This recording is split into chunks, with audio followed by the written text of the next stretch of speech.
Family card বিতরণ কর্মসূচির তৃতীয় ধাপের উদ্বোধন করতে বুধবার দুটি পাতা একটি কুড়ির দেশ মৌলভীবাজার সফরে যাবেন প্রধানমন্ত্রী তারেক রহমান। তাকে বরণ করে নিতে জেলা জুড়ে সাজ রব। প্রধানমন্ত্রীর আগমনকে কেন্দ্র করে দুটি সভাস্থলের প্রস্তুতি প্রায় সম্পন্ন।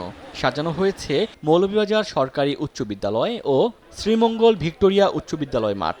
প্রশাসনের পাশাপাশি আশপাশের এলাকায় সাজসজ্জায় কাজ করছেন দলীয় নেতাকর্মীরা। প্রধানমন্ত্রী আমরার মৌলভীবাজার আইরা এতে আমরা খুব খুশি আছি। আমরা সরকার আইব, আমরা নিজের চোখে দেখমু বা আমরা মাঠে দেখমু, এই জন্য আমরা খুব খুশি।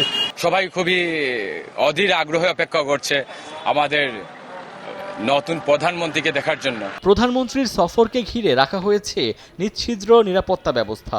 সভাস্থল পরিদর্শন করেছেন জেলা প্রশাসক সহ উচ্চ পর্যায়ের প্রতিনিধি দল। রেইনবো অ্যাক্রোপ্লাস্টে অ্যাক্রিলিক এমালশন থাকায় মুছে ফেলা যায় যে কোনো দাগ সহজেই। Rainbow paints, colour of joy. জেলা প্রশাসন, পুলিশ প্রশাসন থেকে শুরু করে সকলেই আমরা তৎপর রয়েছি এবং সর্বস্তরের জনগণ মৌলভীবাজার জেলার তারা মাননীয় প্রধানমন্ত্রীকে বরণ করার জন্য প্রস্তুত রয়েছে।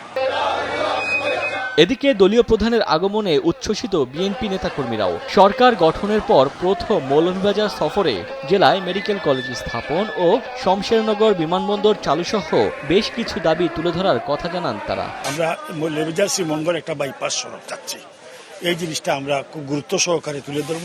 আমরা তিনটা জিনিস দাবি করেছিলাম: আমাদের মেডিকেল কলেজ, আমাদের শমশেরনগর এয়ারপোর্ট আর আমাদের কলেজটাকে ইউনিভার্সিটির রূপান্তর করে। আমি আশা করতেছি যে গ্রেটার সিলেটের ভিতরে সবচেয়ে সুন্দর একটা প্রোগ্রাম আমরা উপস্থাপন করব। এদিন বিকেলে স্থানীয় দুইশাই রিসোর্টে একটি রাজনৈতিক সভায় অংশ নেওয়ার কথা রয়েছে প্রধানমন্ত্রী তারেক রহমানের। সময় সংবাদ, মৌলভীবাজার।